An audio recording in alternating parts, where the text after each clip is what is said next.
کہ اتنے بڑے اکابر علماء جو دنیا سے رخصت ہوئے ہیں، یہ ہمارے لیے ایک بڑا لمحہ فکری ہے، ہمارے لیے سوچنے کا اور غور کرنے کا مقام ہے۔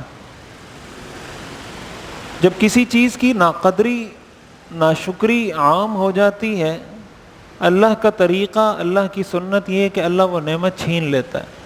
لَإِن شَكَرْتُمْ لَأَزِيدَنَّكُمْ وَلَئِن كَفَرْتُمْ إِنَّ عَذَابِي لَشَدِيدٌ، اگر شکر کرو گے تو میں اس کو بڑھاؤں گا، اور اگر ناشکری کرو گے اللہ فرماتے ہیں میرا عذاب بڑا سخت ہے۔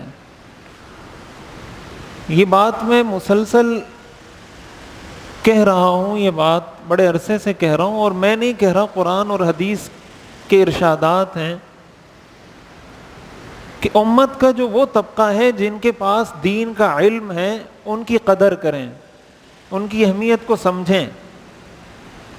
آپ کے گھروں کی آبادی بھی انہی کے دم سے ہے۔ آپ کا بیٹا اگر آپ کی عزت کرتا ہے نا تو وہ مسجد کا مولوی صاحب اس کو بتاتا ہے کہ باپ کا احترام کرو۔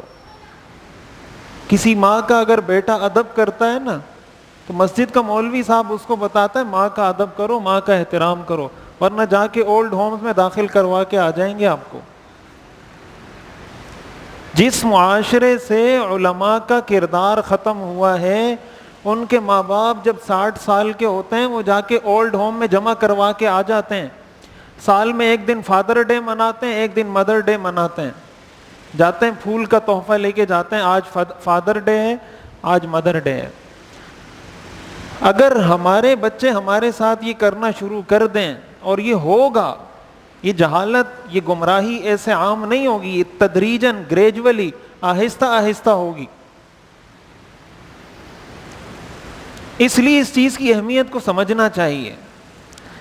میاں بیوی کا تعلق ہے، بیوی کے حقوق کیا ہیں، شوہر کے حقوق کیا ہیں، ماں کے حقوق، والد کے حقوق، بیٹے کے حقوق، بھائی کے حقوق، بہن کے حقوق، رشتہ داروں کے حقوق، پڑوسیوں کے حقوق، کاروبار کا طریقہ، حلال حرام، جائز ناجائز، یہ آپ کو دین بتاتا ہے، اور دین آپ کو علماء سکھاتے ہیں۔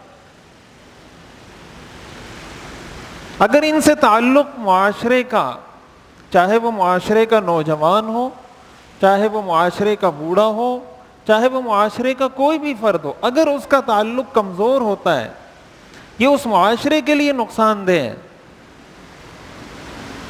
اس لیے ایک چیز ہمیں یہ ذہن میں رکھنی چاہیے، اس کا ہمیں اہتمام کرنا چاہیے، اپنے بچوں کو سکھانا چاہیے، نوجوانوں کو اس کا پتہ ہونا چاہیے۔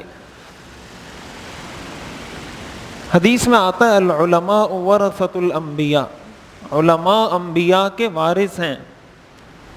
وَإِنَّ الْأَنْبِيَاءَ لَمْ يُوَرِّثُوا دِينَارًا وَلَا دِرْهَمًا، انبیاء اپنی میراث میں درہم اور دینار چھوڑ کر نہیں جاتے۔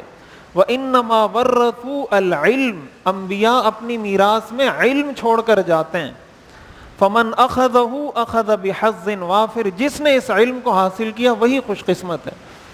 وہ چاہے حبشی ہو، وہ چاہے پٹھان ہو، وہ چاہے پنجابی ہو، وہ سندھی ہو، بلوچی ہو، سرائکی ہو، عراق کا ہو، یمن کا ہو، کسی بھی ملک کا ہو، عربی ہو، عجمی ہو،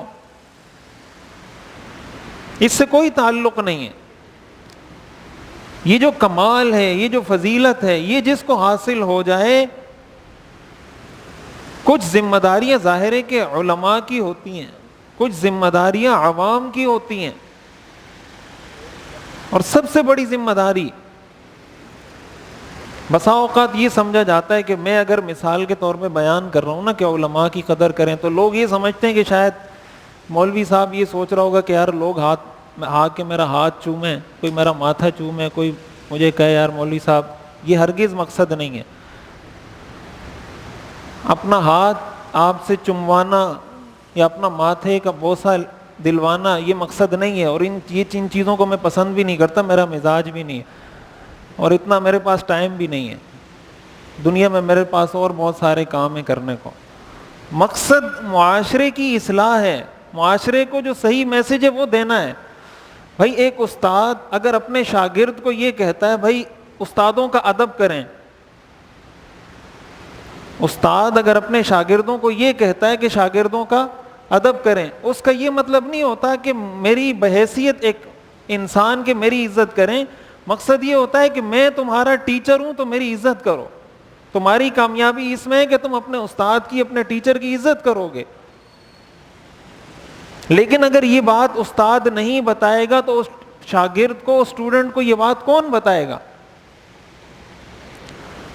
اگر استاد کا ادب استاد بچے کو نہیں سکھائے گا تو کون بچے کو ادب سکھائے گا؟